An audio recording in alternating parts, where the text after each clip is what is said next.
Good morning, Tomlin Middle School art classes. Hope you had a great weekend. It was really fun seeing a lot of you guys during our Zoom chat last Friday for our lunch doodle sessions.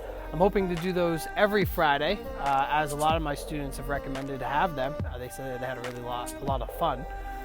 Today, I'm going to be doing a historical lecture on all of your different types of art projects. Now, I know a lot of you guys are like, ugh, art, history, gross. But think of it as a way to provide different visual points for your projects. Now, each genre of art, as well as each time frame of artistry, provides a different way in which your art could be created. We'll go over a lot of those different ways in the historical session that I have provided soon. So hold your seats. We got a fun class today. I also want to say thank you to Reagan for providing some of my inspirational imagery for my journal posts. It's always good to see students involving themselves in the classes like that. Please, if you have anything to contribute as far as inspirational images or hand-drawn pictures or anything like that that you want me to share, just send them to me in my direct message through Edsby or my personal email, and I'll be sure to add them into all of the different journal entries that we do. So thank you, Reagan. Appreciate it.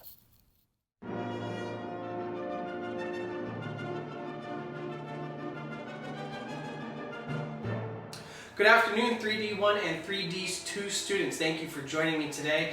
This afternoon in my historical art library, I have my fire roaring next to me here.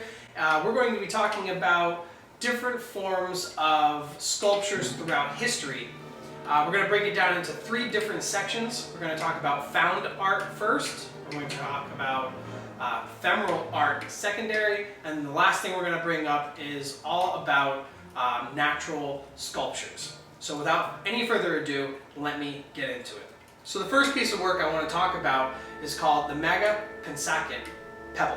Now, this pebble is famous because of the way it's shaped. It was found 3 million BCE. At that date, 3 million BCE. Extraordinarily long ago.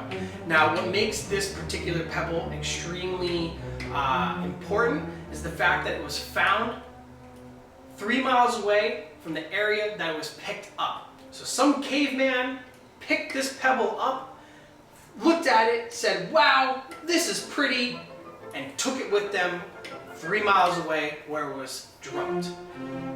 Now, we all know what that pebble looks like, and I promise you, it's not a piece of poop. However, what makes that thing so interesting is that, as I mentioned before, somebody had picked up that pebble, some person of the Stone Age picked up that pebble, thought it was interesting, and then brought it somewhere else and dropped it along the way. So, at a technicality, this is the very first form of found art. Now, 3 million years later, found objects were cultivated by the Surrealism movement and were originally popularized by Duchamp in what's called the Dada movement. Now, yes, I said Dada movement.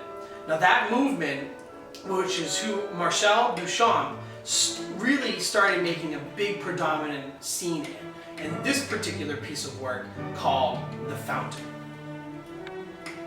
Now yes, the fountain is a stand-up urinal. Pretty interesting how you can take a piece of work like that and call it art. However, what made that piece of work so important was the way in which it became art in that movement called the Dada movement. Now, the story is that Marcel Duchamp brought that urinal to a gallery and said, I want to provide this for your gallery and I want to consider it a piece of work. Now the gallery owner said, that is terrible. We're not going to allow that into our establishment, and he threw Duchamp out to the street. However, Duchamp never told them his real name. If you notice on the side of the bowl, it says R. Mutt 1917. Now, the gallery owner was told his name was R. Mutt. So what did Duchamp do? He walked down the street to the very next gallery. He provided this toilet, essentially, and put it up onto a podium and said, I am Marcel Duchamp, and this is my work. And so, of course, the gallery owner, knowing who Duchamp was, because he was a very important and very popularized artist, he allowed them into the gallery with open arms and allowed him to provide this toilet as a form of art. Now, another popular artist of the time, in approximately 1920s to the late 30s, early 40s, is Merritt Oppenheim. Now, Merritt Oppenheim would collect different types of textiles throughout his area, and he would form them into surrealistic projects. Many of you should recognize this piece because Mr. Edgman had provided this piece of work for you guys during your surrealistic projects not too long ago. Now, he would take these different types of textiles, and they had different types of textures and colors and patterns, and he would form them and give them a new type of abstraction to them, and an interesting and confusing and very unconventional look. Now, I'm going to show you the image once again of what Mr. Edgman showed you, which is by Merritt Oppenheim in 1936. The next artist is Pablo Picasso, who is one of my favorites. And in 1947, he created this bull's head, which is actually made out of a bicycle seat and handlebars. Now, he put this work together and then put it up on the wall, cast a light on it, and it created a shadow that looked like a bull's head. Also found objects that were compiled together to create an interesting piece of work. Now, the next artist is Robert Rauschenberg. Now, he created beautiful collages of popular newspaper clippings and pop art montages that were subject matters are oriented around popular topics that cultivated from the events at that time. So it's a similar thing to like if you had found a newspaper on the side of the street and clipped it out because you thought the image was interesting and then paste them all together in a collage. Robert Rauschenberg did the same thing, but he did it with very important things that happened during that time. His piece is called Radioactive, and it was presented in 1964, found here. Now, you're looking at a lot of these art pieces and you're thinking to yourself, how could this possibly be considered art? Well, that Dada movement that I had mentioned earlier was really a thing that was put together by artists to question how artists worked and how much time did artists put into their work. So it went against all norms of traditional art, and whereby instead of meticulously planning the work and compiling it, they would just kind of throw it together. The introduction of chance about finding what pieces would work was a way for Dadaists to challenge the artistic norms and to question the role of the artists and the artistic process. Now, we just finished talking about found art objects, and we want to continue into the next topic, which is ephemeral art.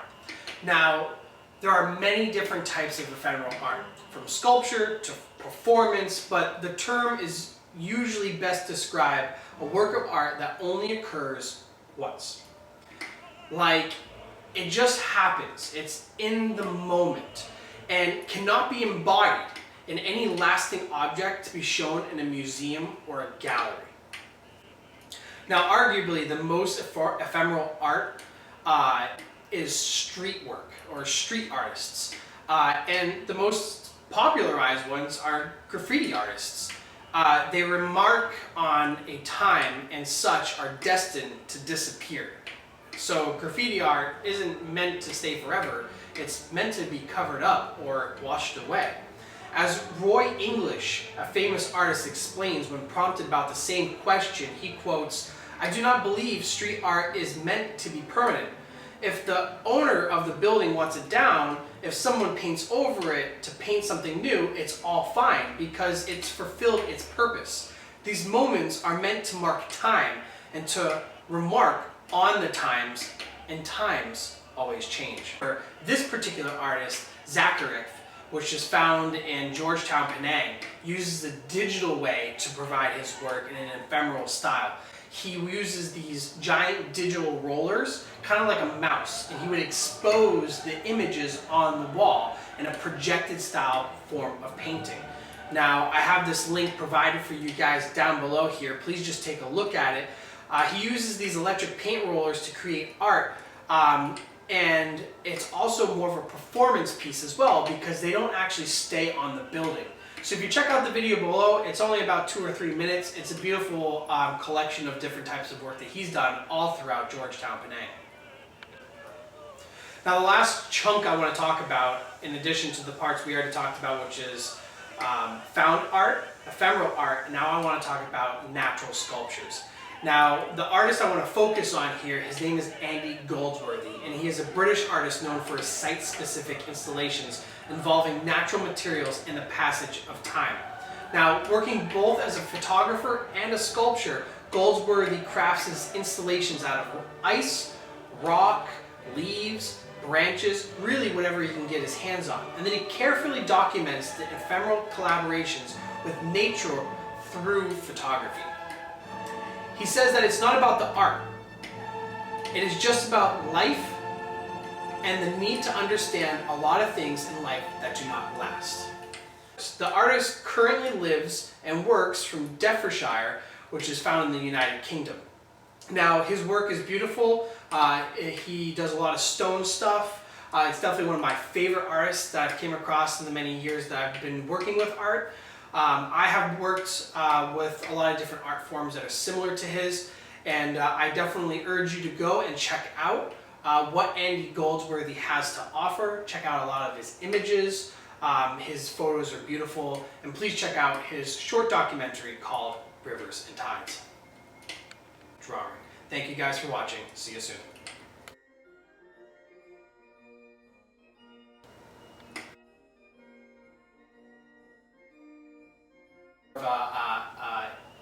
Abstract. No. Actually, sorry. Rewind.